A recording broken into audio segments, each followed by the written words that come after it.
आप सभी लोगों का स्वागत है फिर से एक बार ट्रिक जोन में। आशा करता हूँ सभी लोग सही सलामत होंगे। तो चलिए शुरू करते हैं आज का वीडियो, जहां पे रॉयल चैलेंजर्स बेंगलुरु बनाम चेन्नई सुपर किंग्स के बीच जिस तरीके से मैच सोचा गया था, जिस तरीके से साउदाउन डर्बी होने वाला था, उसी अंदाज में हुआ। यानी कि चिन्नी स्वामी के मैदान में जलजला आया हुआ था रनों का। वहां पे जिस तरीके से अंदाज देखे, पहले शुरुआती क्षण में जिस तरीके से चेन्नई सुपर किंग्स ने टॉस जीता, गेंदबाजी करने का फैसला, ऐसा लग रहा था कि चेन्नई के लिए बेहतर ऑप्शन रहेगा चेज करने, क्योंकि छोटा सा मैदान है, गेंदबाज उतना खास दिख नहीं रहे, उतना खास लय में है नहीं। तो कहीं ना कहीं आप रॉयल चैलेंजर्स बेंगलुरु के सामने पहले गेंदबाजी करके उसके बाद चेज करने को देखे, एक अच्छा खासा टोटल में रोक के। लेकिन जिस तरीके से शुरुआत किया था, बेहतर गेंदबाजी का शुरुआत। अगर पावर प्ले की बात करें चेन्नई सुपर किंग्स की, वहां पे बेहतर गेंदबाजी किया। खलील ने 3 ओवर जो डाले पावर प्ले में, उमदा किस्म का गेंदबाजी किया। वहां पे कुछ जबरदस्त फील्डिंग भी देखने को मिला, एक नूर अहमद का, एक कहीं ना कहीं मैट हैंडी का जबरदस्त जो चौके रोके थे। कहीं ना कहीं आउटफील्ड थोड़ा बहुत स्लो सा हो गया था शुरुआती क्षण में। कैच का भी मौका था, खलील ने कहीं ना कहीं विराट कोहली को चलता कर ही दिया था। मिडॉन के हाथों से कैच थोड़ा बहुत रह गया, वहां पे कैच पकड़ नहीं पाए। उसके बाद एक और मौका बना था जहां पे कैच शूटा था शिवम दुबे से ही, वही मिडॉन के खिलाड़ी थे। लेकिन उसके बाद जिस तरीके से छक्के लगाया मैट हेनरी को, या फिर आपके चौके लगाए विराट कोहली ने, वहां पे कुछ दुक्के भी लिए थे। तो वहां पे थोड़ा बहुत अर्जेंसी दिखाई दिया। 28 रन की पारी खेली, ज्यादा लंबा वक्त तक नहीं खेल पाया। अंशुल कंबोज आते हैं, चौका खाते हैं, और फिर वही अंदाज में थोड़ा बहुत पटकी हुई गेंद, और वहां पे टॉप एज, और वहां पे लॉन्ग ऑन क्या तो कैच, और वहां पे शिवम दुबे ने ही कैच पकड़ा और 28 रन बनाकर चलते बने। शुरुआत एक अच्छा खासा दिया था। पावर प्ले ज्यादा लंबा आज इसको नहीं बनाया बेंगलुरु ने, 51 रन बनाए थे। ऐसा लग रहा था कि शायद यहाँ पे आज इस मैदान में उतना खास रन बनेंगे नहीं, क्योंकि आउटफील्ड उतना खास तेज था नहीं। लेकिन फील्ड शॉट को मौका मिल गया एक बार, कहीं ना कहीं वहां पे चौके लगाने का, वहां पे शॉट्स अपने भरपूर अंदाज में लगाने का। वहां पे देवदत्त पडिक्कल ने भी अपना आंखें जमा चुके थे। शिवम दुबे से भी गेंदबाजी करवाया, जेमी ओवर्टन से भी करवाया। तो कहीं ना कहीं वही रहा। और पावर प्ले के बाद अंशुल कंबोज को जिस तरीके से छक्के और चौकों की बौछार की, वहां पे फिल सॉल्ट ने उसके बाद उनका बल्ले का रुख बदलता हुआ नजर आया, वो अंदाज बदले थे। और कहीं ना कहीं नूर अहमद को भी छक्का जबरदस्त अंदाज में लगाया था। लेकिन वहां पे थोड़ा बहुत एक जबरदस्त गेंदबाजी करते हुए दिखाई दी। 11वें ओवर तक देखे तो वहां पे नूर अहमद, जेमी ओवर्टन, और फिर कहीं ना कहीं वहां पे विकेट किसका चटकाया था, वहां पे शॉर्ट ऑफ लेग डिलीवरीज का इस्तेमाल किया था, स्लो डिलीवरीज, वहां पे पुल करने गए, विकेट दे बैठे। 46 रन की एक शानदार पारी खेली फील्ड सॉल्ट ने, जिसमें से 2 छक्के भी जरे थे। आज जो थोड़ा बहुत क्रीज पे मौजूद थे, वहां उसके बाद लय में भी आते हुए दिख रहे थे। लेकिन उसके बाद रन्स वहां पे रुका नहीं। वहां पे रजत पाटीदार और पर्डिकल के बीच जो साझेदारी थी, और उसके बाद नूर अहमद, वो जो 2-3 ओवर का स्पेल था, वहां पे जिस तरीके से करारा प्रहार करते हुए नजर आए, चाहे आपके पाटीदार हो, चाहे देवदत्त पाडिक्कल हो। वहां पे नूर अहमद के 1 ओवर में 2 छक्के, फिर शिवम दुबे पहला ओवर किफायती स्पेल डालते विकेट चटकाते, लेकिन दूसरे ओवर में वहां पे 23 रन देते हैं, जिसमें से रजत पाटीदार की एक जबरदस्त छक्के के साथ शुरुआत होता है उस ओवर में, और उसके बाद समाप्त भी देवदत्त पाडिक्कल करते हैं, 2 चौके, एक छक्के। तो उस ओवर में 23 रन। फिर मैट हैंडी के ओवर में भी करारा प्रहार करते हुए नजर आए रजत पाटीदार, और उसी तरीके से उस 4-5 ओवर के दौरान वहां पे रन्स बेहतर अंदाज में बने। और 15वें ओवर तक देखे तो 153 रन बना चुके थे। यानी कि बीच के ओवर्स में 9 ओवर्स में 100 रन जड़ दिए थे, और वहां पे काबिल तारीफ है कप्तान पाटीदार का। फिर भी जेमी ओवर्टन ने आकर देवदत्त पाडिक्कल का विकेट चटकाया, जो स्कूप शॉट माने गए थे, स्लो डिलीवरी था, फुल एलिंग डिलीवरी वहां पे बोल्ड हुई। हालांकि अर्शदीप अपारी 29 गेंदों में लगातार अर्शदीप अपारी खेलते हुए नजर आए, जो कि देवदत्त पाडिक्कल एक बेहतर इस सीजन की शुरुआत करते हुए नजर आए। रजत पाटीदार भी अपना कप्तानी अंदाज में बल्लेबाजी करते हुए नजर आए।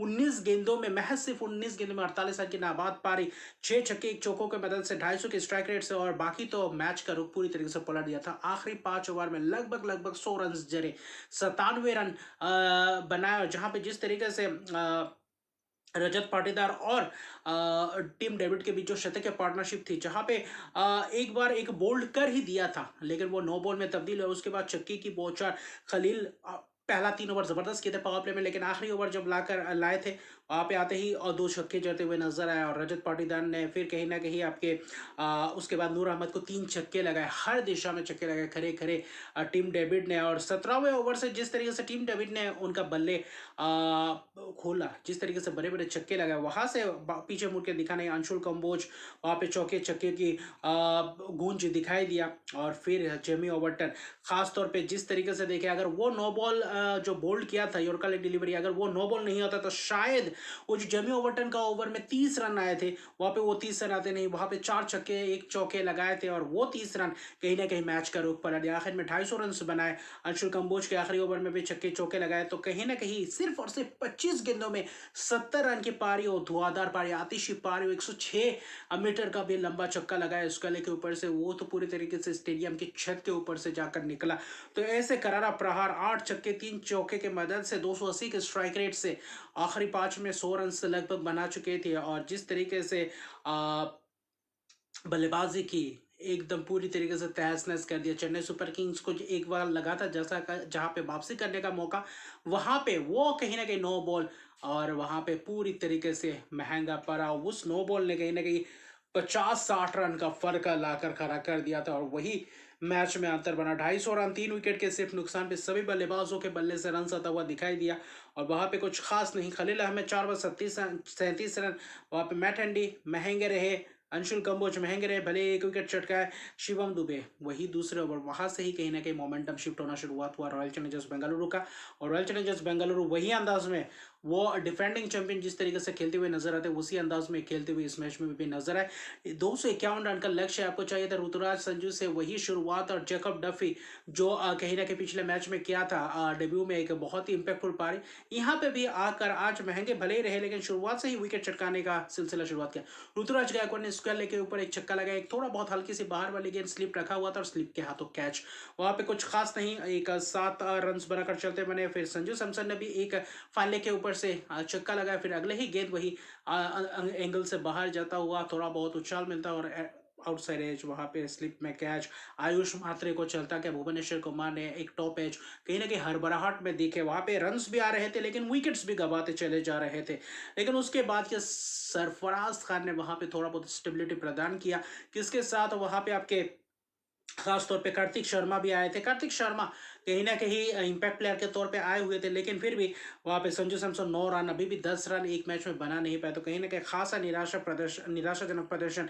ऋतुराज गायकवाड़ 7 रन, कप्तान 9 रन। संजू सैमसन जिन 2 बल्लेबाजों के ऊपर निगाहें थे, जिन 2 बल्लेबाजों के ऊपर दारोमदार था 250 के चेज में, वो कहीं ना कहीं छोड़ के चले गए। वहां पे आयुष मात्रे का विकेट 1 रन बनाया लेकिन सरफराज खान ने जो तेवर दिखाई, जो केमियो पारी खेलते हुए वहां पे बल्लेबाजी किया, जिस तरीके से चेन्नई सुपर किंग्स के इस कमान को संभालने की कोशिश की, वहां पे एक ओवर में 23 रन जा रहे जिसमें से आपके जैकब डफी को 2 छक्के भी लगाए, चौके भी लगाए। कार्तिक शर्मा ने वहां पे उसी एक छक्के लगाए उनके इनिंग्स में।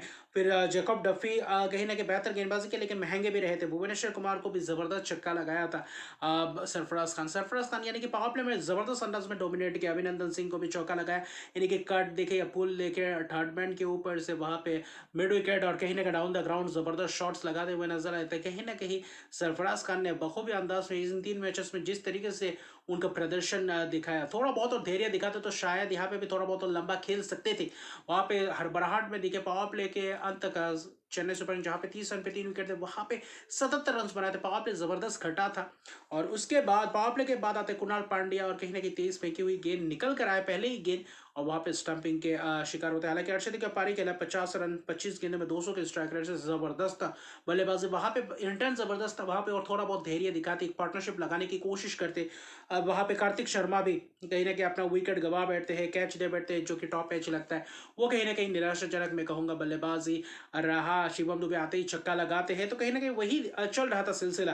फिर चौके भी लगाए थे बीच में, उसके बाद आपके प्रशांत बीर आए थे। प्रशांत बीर ने कहीं ना कहीं कन्विंसिंग आज कुछ बल्लेबाजी दिया, आज थोड़ा बहुत दिखा कि वो बल्लेबाजी में भी वो योगदान करते हुए नजर आए जो कार्तिक शर्मा में वो नहीं दिखा पिछले 3 मैच में। लेकिन आज प्रशांत बीर को बल्लेबाजी करने का मौका मिला, वहां पे कहीं ना कहीं आज बेहतर दिखे। 29 गेंदों में 43 रन के पारे जहाँ पे छक्के भी लगाए चौके भी लगाए। कुणाल पांड्या को कहीं ना कहीं आज उन्होंने थोड़ा बहुत आड़े हाथों लेने की कोशिश की और उसके बाद जब शिवम दुबे का विकेट जाता है, अभिनंदन सिंह वहां पे विकेट चटकाते हैं ज़बरदस्त वो कैच पकड़ते हैं, इनसाइड एज जो जितेश शर्मा की करते हैं, लेकिन जेमी ओवर्टन की वो केमियो पा रही, वो क्विक फायर 16 गेंद में 37 रन। जेमी ओवर्टन के आने के बाद ऐसा लग रहा था कि शायद यहाँ पे भी अभी भी मैच बाकी था, लगभग ऐसा एक वक्त लग रहा था मैच था ही नहीं। रोमारियो शेफर्ड के उस ओवर में 19 रन, वहाँ पे 2 छक्के चौके लगाते हैं। फिर सुयश शर्मा इंपैक्ट प्लेयर के तौर पे आते हैं, वहाँ पे गूगलीज थोड़ा डालते हुए नजर आए, वो एक शांत जाता है तो फिर कुणाल पांड्या को आड़े हाथों लेते हैं। प्रशांत वीर उस ओवर में 18 रन दिए। तो कुल मिलाकर 15वें ओवर तक थे देखे तो वहाँ पे ठीक ठाक ही चल रहा था, और आखिरी 5 में भी वही कुछ 80-85 रन के करीब चाहिए थे, लेकिन फिर भी उस मैदान के हिसाब से लग रहा था कि मुमकिन सा हो सकता था अगर विकेट हाथ में होता।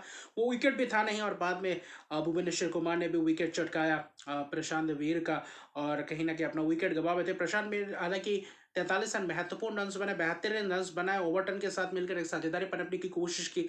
और फिर सुयश शर्मा ने भी ओवरटन को चलता है कि ओवरटन ने 37 रन बनाए 16 गेंदों में। तो इन दो बल्लेबाजों के बीच जो साझेदारी दिख रहा था, जहां पे 5 विकेट गंवाने के बाद और कहीं ना कहीं फिर 6 विकेट गंवाने के बाद भी वहां पे एक अर्शदीप का पार्टनरशिप, वो कहीं ना कहीं थोड़ा बहुत वापसी करवाए, और आखिर में बस औपचारिकता ही था। बाद में तो बस कुछ एक आध छक्के दिखने को मिले अंशुल कंबोज के बल्ले से भी, और वहां पे आपके खास तौर पे देखें तो नूर अहमद के भी बल्ले से, लेकिन वहां पे 200 विकेट्स भी चटकाते हुए आईपीएल के लिए का भुवनेश्वर कुमार, और आज 3 विकेट चटकाने में भी सक्षम रहे। और इसके साथ साथ 2 विकेट डफी शुरुआती क्षण में विकेट चटकाते हैं कुणाल पांडे, अभिनंदन सिंह।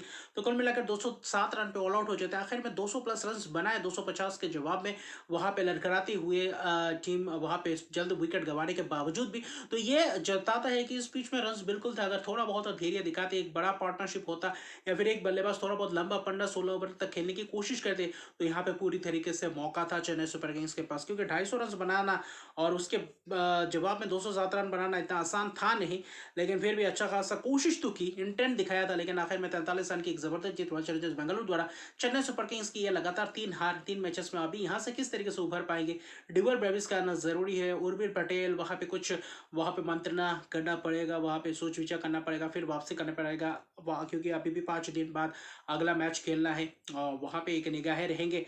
और कहीं ना कहीं चेन्नई सुपर किंग्स यहाँ से क्या कुछ उभर पाएंगे, यहाँ से कुछ वापसी कर पाएंगे, क्योंकि उनके पास खिलाड़ी अभी भी है, लेकिन रिप्लेसमेंट के तौर पे जो ओवरसीज के खिलाड़ी वो कहीं ना कहीं दिक्कत दे रही है, वो एक बात है। और क्योंकि युवा खिलाड़ी पे तो निवेश किया है, लेकिन वो अभी भी प्रदर्शन तो कर रहे हैं, लेकिन जब चलते चलते जब वहां पे बिखरते बिखरते, तो और संजू सैमसन और ऋतुराज का गायकर को फॉर्म में आना जरूरी है। और रॉयल चैलेंजर्स बेंगलुरु की ये दूसरी जीत, दूसरा मैच इस सीजन का, दोनों ही मैच डोमिनेटिंग तरीके से जीता। जिस तरीके से 250 रन बनाए, जिस तरीके से टीम डेविड ने इस खेल में जिस तरीके से आज आकर्षित किया उनके बल्लेबाजी ने, वो धुआंधार बल्लेबाजी और आतिशी पारी देखने का एक अलग ही अंदाजा और अलग ही खूबसूरती देखने को मिला। तो अभी के लिए इतना, अगर मेरे चैनल को सब्सक्राइब नहीं तो मेरे चैनल को सब्सक्राइब कर दीजिए, लाइक शेयर कमेंट जरूर कीजिए। तब तक के लिए गुड बाय।